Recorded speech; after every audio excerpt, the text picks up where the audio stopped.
रात के 2 बजे थे कि तभी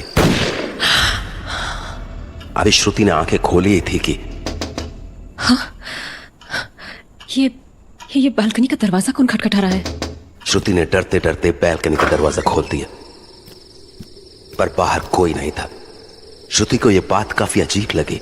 वो भी बालकनी से इधर उधर देख ही रही थी कि उसकी नजर नीचे खड़ी एसयूवी पर गई और न जाने क्यों वो उसे बस एक टक देखने लगी। और तभी श्रुति। हाँ? कौन है? पीछे कोई नहीं था और इससे पहले कि श्रुति कुछ समझ पाती, उसके फोन में किसी का मैसेज आया। हाँ? मैसेज उसके पति सिद्धार्थ का था। नीचे आओ, गाड़ी के अंदर। हाँ? ये क्या मजाक है? कौन हो तुम? जल्दी आओ, मैं तुम्हारा इंतजार कर रहा हूं। What nonsense?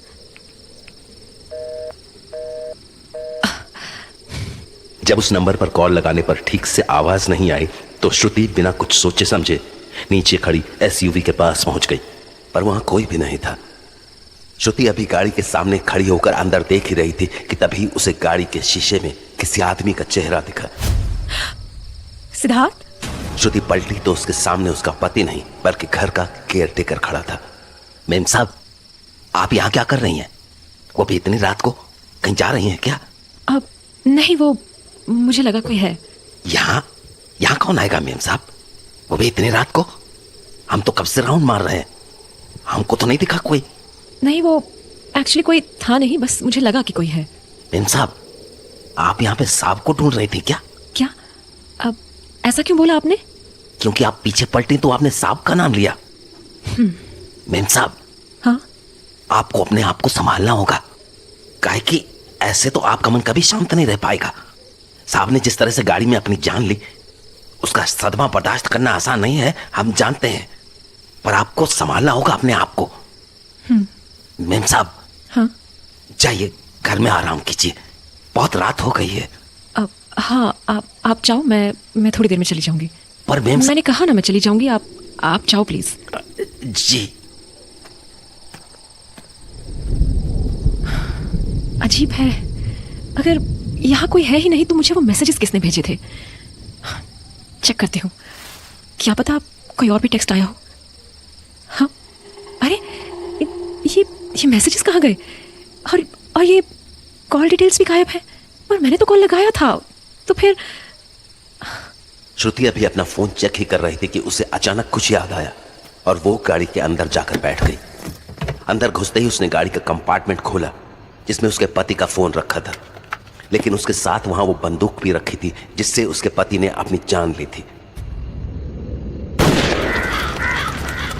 श्रुति बंदूक पर ध्यान न देके सिद्धार्थ के फोन में उसके मैसेज चेक करने लगी। हाँ, इसमें भी कुछ नहीं है, पर कैसे? सारे मैसेजेस कहाँ चले गए? कॉल लॉग्स चेक करती हूँ। हाँ, यहाँ भी कोई कॉल नहीं है। What the hell? क्या हो क्या रहा है ये?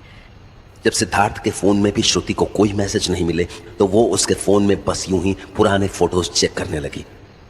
हाँ, ये कब की फोटो है? और ये टॉप कब खरीदा था मैंने? याद भी नहीं है। अब और ये जगह कौन सी है? लाइब्रेरी जैसी लग रही है। मैं लाइब्रेरी कब गई थी? हाँ, ये तो मेरी घड़ी है ही नहीं। हाँ, अरे ये तो मैं हूं ही नहीं। कौन है ये? और इसके इतने सारे फोटोज क्या कर रहे हैं सिद्धार्थ के फोन पर? श्रुति अभी उस लड़की की फोटो चेक ही कर रही थी कि उसे एक और झटका लगा। हाँ, अब ये कौन है? और इसकी भी इतनी सारी फोटोज। ये सिद्धार्थ कर क्या रहा था? हाँ, ये लड़की इसी लाइब्रेरी में काम करती है क्या? इसकी सारी फोटोज यहीं की हैं। देख के तो रिसेप्शनिस्ट लग रही है। क्या नाम है लाइब्रेरी का? हाँ, सिटी सेंट्रल लाइब्रेरी। ये सिद्धार्थ लाइब्रेरी में क्या करने जाता था? जाके मिलना होगा इस लड़की से। तो उसके बाद श्रुति ने फोन को कंपार्टमेंट में रखा और गाड़ी से बाहर निकलने लगी। हाँ, अरे ये दरवाजा क्यों नहीं खुल रहा है?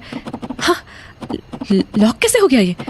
वो भी श्रुति। हाँ, सिद्धार्थ। मेम साहब, आप अरे क्या हुआ? आप घबराई हुई काहे हैं? आप वो मेरा दरवाजा अंदर से लॉक हो गया था। लॉक हो गया था अपने आप ही? हाँ। अजीब बात है। चलिए, हो सकता है कुछ गड़बड़ हुआ होगा। हम कल मैकेनिक को दिखा लाएंगे। बहुत रात हो गया है मेम साहब, जाइए आराम कीजिए आप। कब तक ऐसे ही बाहर रहेंगे? तो उसके बाद श्रुति घर के अंदर लौट आई और अगली शाम को उस लड़की से मिलने सिटी सेंट्रल लाइब्रेरी पहुंच गई। हाय। Oh, hi.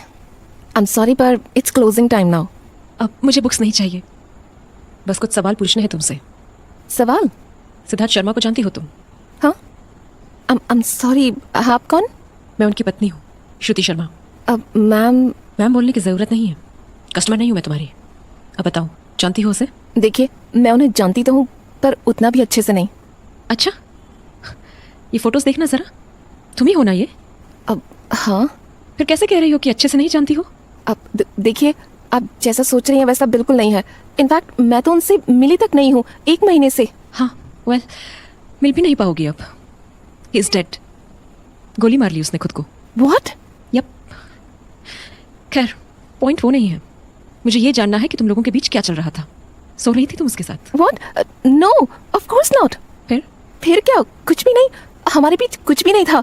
हाँ, हम लोग आपस में कभी कभार फन वे में फ्लर्ट कर लेते थे, पर वैसा कुछ सीरियस नहीं था। अच्छा, रेगुलरली मिलते थे तुम लोग लाइब्रेरी में? नहीं, बस जब जब वो बुक्स लेने आते थे तभी मिलते थे। In fact I can even tell you, उन्होंने लास्ट कौन सी बुक इशू कराई थी। इंटरेस्टेड। मुझे ये बताओ कि तुम लोग यहीं मिलते थे या फिर बाहर भी? बोलो। हम बस एक बार बाहर मिले थे, वो मुझे अपने घर लेकर गए थे तो। व्हाट? तुम घर आई थी मेरे? अभी तो तुमने कहा तुम दोनों के बीच कुछ भी सीरियस नहीं था। कमाल है। बताओ फिर, क्या किया तुमने मेरे घर पे? कुछ भी नहीं, हमने थोड़ी बातें की और 1-2 ड्रिंक शेयर की, एंड मुझे उनके साथ टाइम स्पेंड करके अच्छा लगा तो आई किस्ड हिम।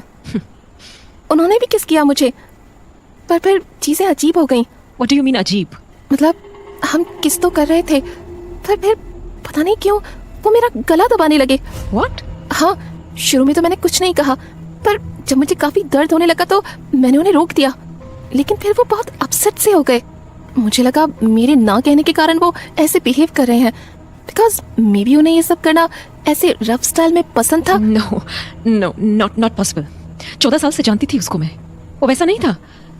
खैर, आगे बताओ, फिर क्या किया उसने?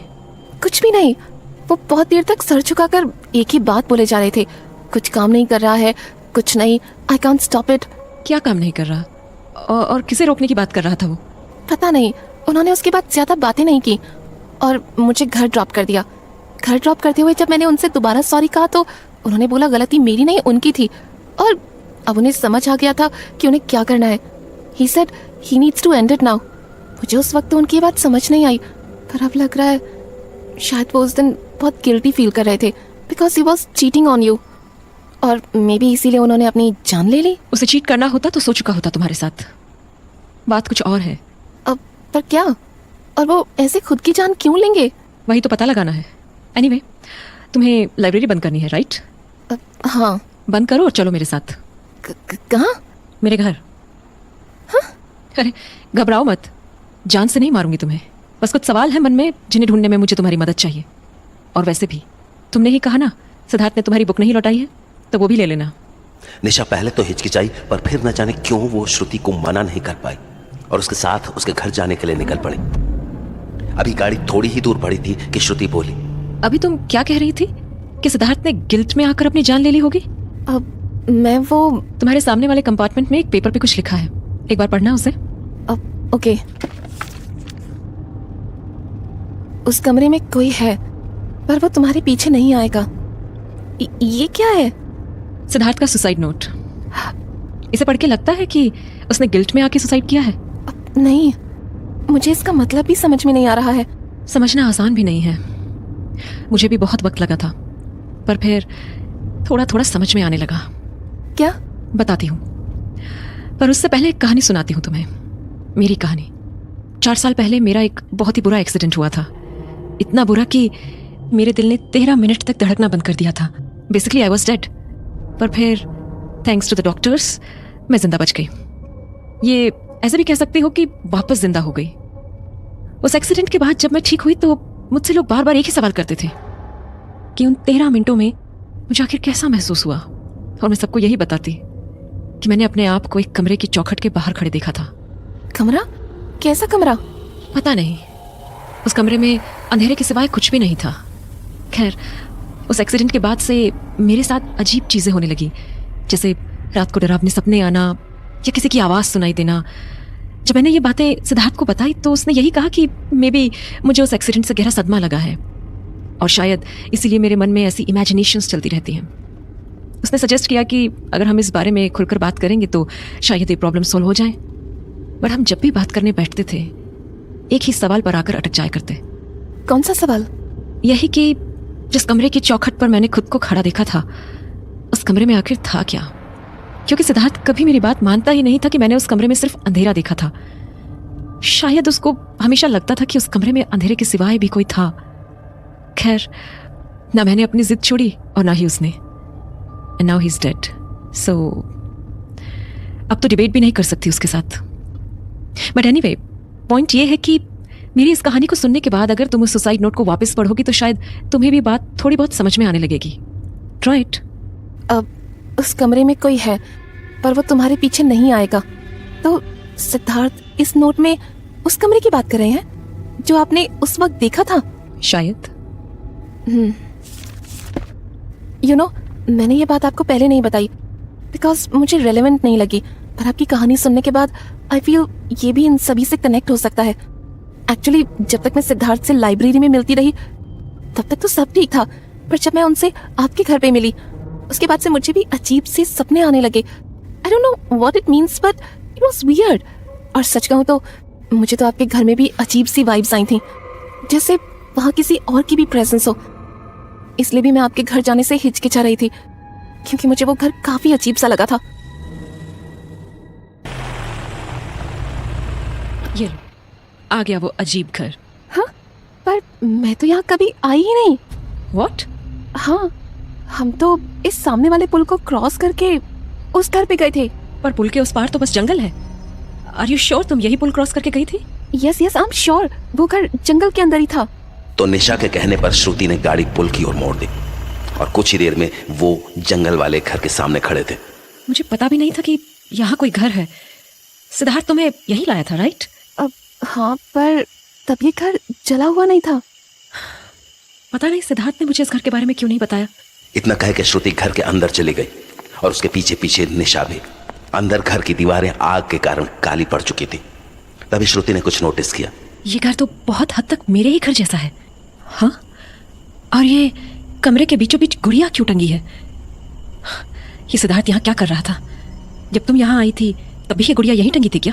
मुझे ध्यान तो नहीं है, पर ये गुड़िया नॉर्मल तो बिल्कुल नहीं है। हाँ, वो तो मुझे भी दिख रहा है। No no, you don't understand, ये कुछ और है। What do you mean? दरअसल मैंने ऐसी चीज़ों के बारे में पढ़ा है। ऐसी लकड़ी की गुड़िया बनाकर घर में टांगने की विधि अक्सर स्पिरिट्स या डीमंस को कंफ्यूज करने के लिए की जाती है। स्पिरिट्स या डीमंस? विधि? क्या बोल रही हो तुम? हाँ, ये सब तंत्र विद्या का ही हिस्सा है। तंत्र विद्या? यू आर सेइंग सिद्धार्थ तंत्र विद्या जानता था? देख के तो वही लग रहा है। अरे पर कैसे? मैं तो सिद्धार्थ को इतने सालों से जानती थी, उसने तो कभी इन चीजों के बारे में कोई बात नहीं की। हाँ, हो सकता है उन्होंने ये सब लाइब्रेरी की बुक से सीखा हो।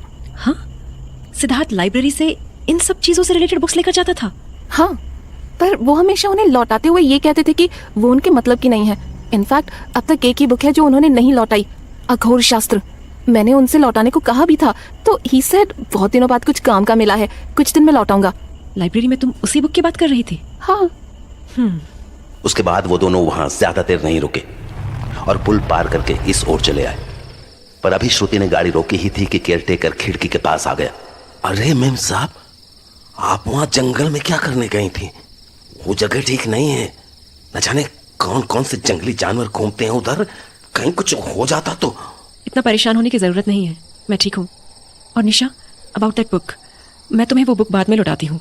एनीवे, रात हो रही है, काका तुम्हें घर छोड़ देंगे। एंड थैंक्स हेल्प करने के लिए। तो उसके बाद जहां केयरटेकर निशा को छोड़ने चला गया, वहीं श्रुति सिद्धार्थ के स्टडी रूम में उसकी किताब ढूंढने लगी और थोड़ी ही छानबीन के बाद उसे वो किताब मिल भी गई।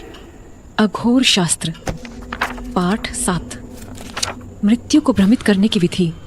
पुरानी मान्यताओं के अनुसार अगर कोई मनुष्य असामान्य रूप से मृत्यु से बच निकलता है तो मृत्यु उसे भूलती नहीं, वो किसी न किसी समय लौटकर आती है। परंतु कुछ तांत्रिक परंपराओं में ये माना जाता है कि मृत्यु को कुछ समय के लिए भ्रमित किया जा सकता है। इसके लिए साधक को अपने ही घर जैसा एक दूसरा घर बनाना होता है, लेकिन उसकी बनावट उल्टी होती है ताकि वो घर असली घर का उल्टा रूप लगे। हाँ, वो जंगल वाला घर भी तो हमारे घर जैसा ही था। मतलब सिद्धार्थ ने जानबूझकर वैसा घर बनाया था। हाँ, ये कागज क्या है? ये तो हमारे ही घर का नक्शा है और इसके ठीक बगल में ये उल्टा नक्शा। लेकिन केवल ऐसा घर बनाना पर्याप्त नहीं होता। इस विधि को पूरा करने के लिए एक ऐसे इंसान की बलि दी जाती है जो उम्र, कद काठी और देखने में मिलता जुलता सा हो। बलि के बाद उस शरीर को वहीं दफनाया जाता है और उस स्थल के ठीक ऊपर एक लकड़ी की लाल गुड़िया टांग दी जाती है ताकि मृत्यु भ्रमित होकर उस दूसरे इंसान को अपने साथ ले जाए। लकड़ी की लाल गुड़िया, यही तो टंगी हुई थी उस घर में। मतलब सिद्धार्थ ये सब विधि सच में कर रहा था और वो निशा को भी उस घर में इसीलिए लेकर गया था ताकि वो उसे ओह गॉड। पर फिर जब निशा ने उसे रोका तो उसने ये क्यों कहा कि कुछ काम नहीं कर रहा है? हाँ हाँ काका, क्या हुआ? वो चाबी देनी थी। अच्छा सुनो, ये आप मुझे पुल के पार जाने से रोक क्यों रहे थे? अरे वो उधर बहुत जंगल है ना मेम साहब, इसीलिए। अच्छा हाँ मेम साहब, अब न जाने कौन कौन से जंगली जानवर होंगे उधर, कहीं आपको कुछ हो गया तो। आपको मेरी चिंता है या अपने साहब की? हाँ जी। जंगल वाले घर के बारे में जानते हो ना आप? हाँ, घर कौन सा घर मेम साहब? काका, अब इस वफादारी का इनाम नहीं मिलना है आपको। सिद्धार्थ मर चुका है। अच्छा होगा आप मुझे सच सच जवाब दे दें। जानते हैं ना आप उस घर के बारे में? जी मेम साहब। कब से? हो गया कुछ टाइम मेम साहब। हम साहब को उस घर में काफी बार जाते हुए देखते थे। बस सिद्धार्थ को ही देखा था वहां जाते हुए या किसी और को भी? मेम साहब, साहब के साथ एक बार एक लड़की भी दिखी थी। मुझे क्यों नहीं बताया आपने? साहब ने मना किया था। उन्होंने बोला था कि वो जो कर रहे हैं आपकी भलाई के लिए कर रहे हैं। एक बात बताओ, जिसे अभी आप ड्रॉप करके आए हो वही दिखी थी ना सिद्धार्थ के साथ? नहीं मेम साहब, वो तो नहीं थी। हैं? फिर कौन थी? पता नहीं मेम साहब, हम नाम नहीं जानते हैं उनका। कितने दिन पहले की बात है ये? 5-6 महीने पहले। अच्छा, ये 5-6 महीने पहले सिद्धार्थ किसको लाया होगा यहाँ? एक मिनट, जरा ये फोटो देखना। ये थी क्या? हाँ मेम साहब, यही थी। Oh shit, oh no. क्या हुआ मेम साहब? कुछ नहीं, आप जाओ। दरवाजा बंद करते ही श्रुति को किताब में लिखी लाइन्स याद आई। बलि के बाद शरीर को वहीं दफनाया जाता है और उस स्थल के ठीक ऊपर एक लकड़ी की लाल गुड़िया टांग दी जाती है। ओह गॉड, मतलब सिद्धार्थ ने वो गुड़िया वहां इसलिए टांगी थी क्योंकि उसने ऑलरेडी किसी को। श्रुति सब कुछ समझ तो गई थी, पर फिर भी उसका मन ये मानने को तैयार नहीं था कि उसका पति सिद्धार्थ इस हद तक जा सकता था। इसलिए वो सीधी उस जंगल वाले घर में जा पहुंची। ये गुड़िया यहाँ लटकी हुई है, मतलब इसके नीचे। ये क्या है? ये तो किसी तहखाने का दरवाजा लगता है। श्रुति ने घबराते हुए दरवाजा खोला तो अंदर उसी लड़की की लाश सड़ रही थी जिसकी फोटो श्रुति ने सिद्धार्थ के फोन में देखी थी। इससे पहले कि श्रुति अपने आप को संभाल पाती, उसका फोन बज उठा। सिद्धार्थ? हेलो श्रुति। सिद्धार्थ, ये सब क्या कर दिया तुमने? मुझे बचाने के लिए तुमने इतना बड़ा कदम उठा लिया और फिर खुद की जान ले ली। क्यों सिद्धार्थ, क्यों? श्रुति, मैं तुम्हारे सारे सवालों का जवाब दूंगा, पर उसके लिए तुम्हें मेरे पास आना होगा। तुम्हारे पास आना होगा? कैसे? तुम अभी अपनी गाड़ी में आओ। गाड़ी? सिद्धार्थ, हेलो। उसके बाद श्रुति ने आव देखा न ताव और वो भागी भागी अपनी गाड़ी में जाकर बैठ गई। सिद्धार्थ, मैं आ गई। कहाँ हो तुम? हाँ, ये गाड़ी कैसे ऑन हो गई? श्रुति, सिद्धार्थ, सिद्धार्थ, अब तो बताओ, आखिर क्यों मार डाला तुमने खुद को? हाँ, एक तरफ तुमने मुझे बचाने के लिए इतना कुछ किया और दूसरी तरफ अपनी ही जान दे दी। क्यों सिद्धार्थ, क्यों मार डाला तुमने खुद को? थक गया था। थक गए थे? क्यों? तुम्हें बचाते बचाते थक गया था। पर किससे बचा रहे थे तुम मुझे? उसी से जो उस डार्क रूम में बैठा था। कौन है वहां पे? पता नहीं कौन है, पर वो तुम्हें मारना चाहता है। क्या? वो मुझे क्यों मारना चाहता है? क्योंकि 4 साल पहले तुम उसके चौखट से उल्टे पांव लौट आई थी। What? क्या मतलब? याद है वो 13 मिनट जब तुम्हें वो डार्क रूम दिखा था? हाँ, उस रोज तुमने अपनी मौत को ही धोखा दिया था। तो इसलिए वो मेरे पीछे पड़ा है और इसलिए तुम मुझे बचाने की कोशिशें कर रहे थे। हाँ, अरे पर इससे तुम्हारी मौत का क्या लेना देना सिद्धार्थ? मौत आनी थी तो मुझे आ ही जाती। तुमने अपनी जान क्यों दे दी? क्या तुम्हारी मौत के बाद वो मेरे पीछे नहीं आएगा? आएगा, पर तुम्हारी मौत के बाद नहीं आएगा। ये सब तुम्हारी मौत के बाद ही खत्म होगा Shruti. Oh my god, I can't believe, बस मेरी वजह से 2 लोगों की जानें चली गई। इससे अच्छा तो मैं उसी दिन मर गई होती। इनफैक्ट मुझे पता है अब मुझे क्या करना है। मेरी वजह से अब किसी और की जान नहीं जाएगी। मैं खुद को ही खत्म कर लूंगी। इतना कहते ही श्रुति ने कंपार्टमेंट से बंदूक निकाली और अपने सर पर तान ली। श्रुति आंखें बंद किए खुद को तैयार ही कर रही थी कि उस कमरे में कोई है, पर वो तुम्हारे पीछे नहीं आएगा। उस कमरे में कोई है, पर वो तुम्हारे पीछे नहीं आएगा। पर सिद्धार्थ ने तो लिखा था कि उस कमरे में जो भी है वो मेरे पीछे नहीं आएगा। फिर तुमने ऐसा क्यों कहा कि ये सब बस मेरी मौत से खत्म होगा?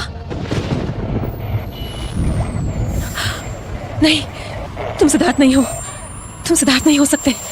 सिद्धार्थ मुझे कभी मरने के लिए मजबूर नहीं करेगा। उल्टा वो मुझे बचाना चाहता था। तुम सिद्धार्थ बिल्कुल नहीं हो सकते। कौन हो तुम? बोलो, कौन हो तुम? वही जिसके बारे में सिद्धार्थ ने तुम्हें अपने सुसाइड नोट में बताया था, पर उसका अंदाजा गलत था कि मैं तुम्हारे पीछे नहीं आऊंगा। आखिर हर इंसान की आखिरी मंजिल मौत ही होती है श्रुति। पर कुछ लोग ये बात जानने के बाद भी मौत को धोखा देने की कोशिश करते हैं और उसका अंजाम मासूम लोगों को भुगतना पड़ता है। अपने पति सिद्धार्थ को ही ले ला। तुम्हें बचाने के लिए उसने क्या नहीं किया। उल्टा घर बनाया, उस लड़की की बलि दी, यहां तक कि अपनी जान भी दे दी, इस उम्मीद में कि उसकी जान लेने के बाद मैं तुम्हारा पीछा छोड़ दूंगा। पर क्या कोई फायदा हुआ? नहीं ना। देखो, तुम आज फिर उसी चौखट पर आकर खड़ी हो गई हो। यही मौका है श्रुति अपनी गलती सुधारने का। वो गलती जो तुमने 4 साल पहले की थी, अपनी मौत को ठुकरा कर जीने की गलती। अगर तुम उस रोज मौत से दूर नहीं गई होती तो आज तुम्हारा पति जिंदा होता। सोचो श्रुति, सोचो, क्या तुम्हें नहीं लगता कि अपनी गलती की सजा बस तुम्हें भुगतनी चाहिए थी? आखिर कब तक तुम अपनी मौत से भागती फिरोगी? कब तक? आज नहीं तो कल मौत तो आनी ही है। तो क्यों ना खुद को आज ही अपने आने वाले दुखों से मुक्त कर दो। क्यों ना आज ही मौत को अपनी किस्मत मान लो। अपने आप को खत्म कर दो। खत्म कर दो अपने आप को। खत्म कर दो। खत्म कर दो। नहीं, मौत भले ही इंसान की आखिरी मंजिल होती होगी, लेकिन वो किसी की किस्मत नहीं हो सकती। आज सिद्धार्थ जिंदा नहीं है तो ये उसकी किस्मत नहीं थी, बल्कि उसका डिसीजन था जो उसने मुझे बचाने के लिए लिया। जिस तरह सावित्री यम से अपने पति की जिंदगी के लिए लड़ गई थी, वैसे ही सिद्धार्थ भी मुझे बचाने के लिए तुमसे लड़ता रहा। उसने तो मेरी जान बचाने के लिए अपनी जिंदगी तक खत्म कर दी। उसके एफर्ट्स को मैं बर्बाद नहीं होने दूंगी, हारने नहीं दूंगी उसे। मैं जीऊंगी, तब तक जीऊंगी जब तक जीना लिखा होगा, लेकिन गिल्ट में रहकर अपनी जिंदगी को खुद से खत्म नहीं करूंगी। श्रुति के इतना कहते ही वो कमरा धुएं में कहीं गायब सा हो गया। उसने आंखें खोली तो वो कार में अपने हाथों में बंदूक लिए बैठी थी और उसकी खिड़की पर केयरटेकर जोर जोर से हाथ मारे जा रहा था। श्रुति ने उस बंदूक को कंपार्टमेंट में रखा और वहां से सुसाइड नोट निकालकर गाड़ी से बाहर निकल गई। मेम साहब, क्या कर रही थी आप? आप ठीक तो हैं? काका, आप फिक्र मत करो, अब मैं बिल्कुल ठीक हूं। Thank you.